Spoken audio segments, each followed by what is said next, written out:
Welcome back to the Connors and Ferris High School Sports Show, brought to you by Salvatore's Pizza. On our specialties hotline, some ladies who were part of a special delivery on Saturday. The Penfield Patriots cheerleading squad not only delivered the first section or the first county title for them in a while, but a special delivery for their coach, Jess Bucinell. She had a baby, folks, during the sectionals. Now, she wasn't at the gym when this happened. Jess, you were at Rochester General. First of all, congratulations to you on another child in your family, a son. RJ delivered at 11:50 last Saturday morning.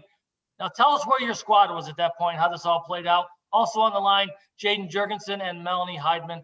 Ladies, all welcome. Coach, congratulations. What a week. Thank you. Yes, I was not in the gym with my team when they performed. I was actually on the operating table. I surprisingly went into labor on Friday night after practice, and we were hosting the Monroe County Division II Championship on Saturday. It was actually at our school, at Penfield High School, so that was really cool. It was the first time in Penfield's history that we were actually hosting a competition.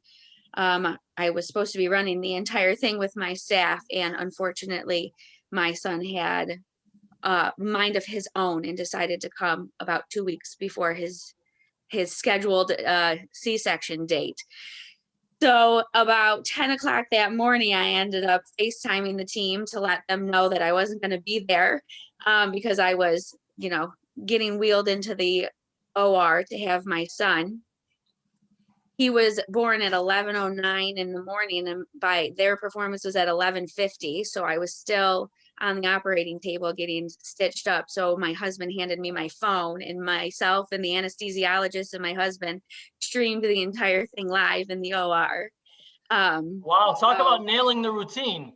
Yep. They nailed the routine and you nailed the delivery. Amazing, it was amazing. Now, but when did you go to the hospital? Friday night or Saturday morning? Yeah, about 2 o'clock Friday. Well, 2 o'clock in the morning. So Saturday morning, about 2 a.m. we ended up going to the hospital. You don't want to text your captains at 2 in the morning. Let the girls have a good night's sleep. So right. Melanie Heidman, when this phone call, how did you find out? How did you all react?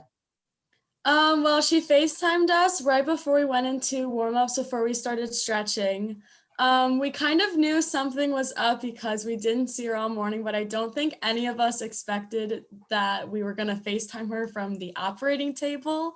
We knew going into the performance that we weren't just doing it for ourselves, but we were doing it for Coach Jess, who couldn't be there. And we knew that she was going to watch no matter what and still be there for us when we performed.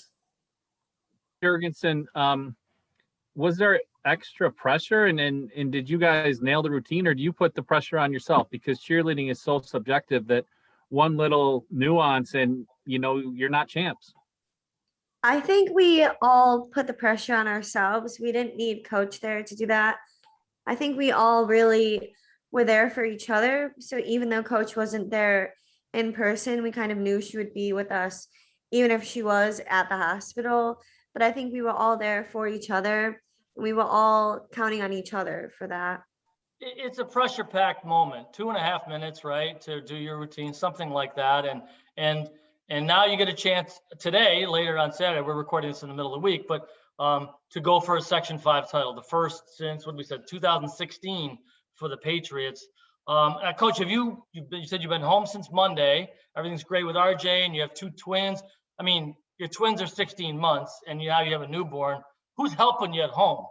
Oh, I got an army here. My husband's here. I've got my mom and her boyfriend have been here every single day since. They're all around putting the twins to bed right now. And so I've got people every single day. They're driving me to practice every day because I've been back to practice since I just can't drive yet. So they take me to and from practice so I can be back to practice in the gym this week. And we're just going about our normal business. Melanie, competitive cheerleading was one of those high-risk labeled sports that was the same fate as football and some of the others that you may not have a season. How special is it just to be able to compete without all the other extra cool things that have gone on for your team this year? We've definitely been very grateful that we get at least something, especially our senior class. We went into the school year thinking that we wouldn't get anything. When we found out, I believe it was mid-February when we were going to have a real season, we were very excited. We were very ready to get working. We understood that we had a very short period of time to accomplish the things that we would have normally accomplished, that we had months to prepare for. And I think we've done a really good job taking that time and using it well during practice every week. We're talking some Penfield Cheerleading here on the Connors and Ferris High School Sports Show. And they are the Division II county champions, going after a sectional title later today. That's going to be at HFL. You get started around 2:30 for AA, and obviously some championships on Friday night for Class D. And Class B will be Sunday, and Class C is also Saturday today at Avon. So good luck to all teams competing. Jaiden, how did you get started in cheerleading? Is this one of your sports or your sport? I think I would consider this my sport. I've been doing cheer since I was about 4, and I actually started doing Penfield cheer in 7th grade, and I was pulled up to varsity in 7th grade. So I was able to win a sectional and states title with Penfield cheer in 7th grade. And I think that it would be very full circle for us to win it this year, just to start and finish on like that really good note of being like a sectional champ. Yes, let's go back to the operating table for just a second. I mean, you're 40 minutes after giving birth and you're watching on a phone. I mean, what kind of state were you in? How were you able to take it in and process it? And what were your emotions like? I get emotional just thinking about it. My husband's laughing at me right now because I'm probably gonna cry. It was definitely overwhelming. It was for sure overwhelming. It was sad I couldn't be there, but yet I had just brought a child into the world.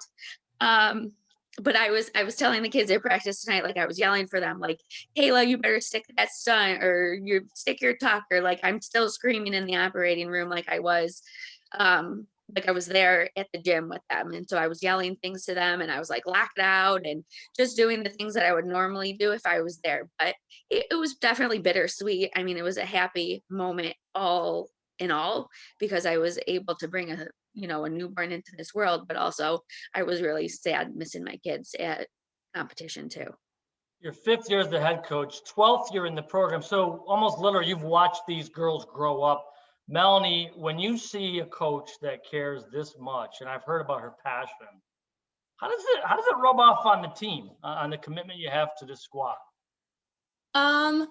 It definitely shows us that we need to be just as committed as she is. It's definitely hard to get to the level of determination she has. I don't think I've ever met anyone else with the level of determination and motivation and commitment for a team.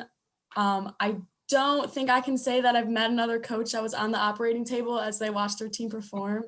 It's definitely a very special memory.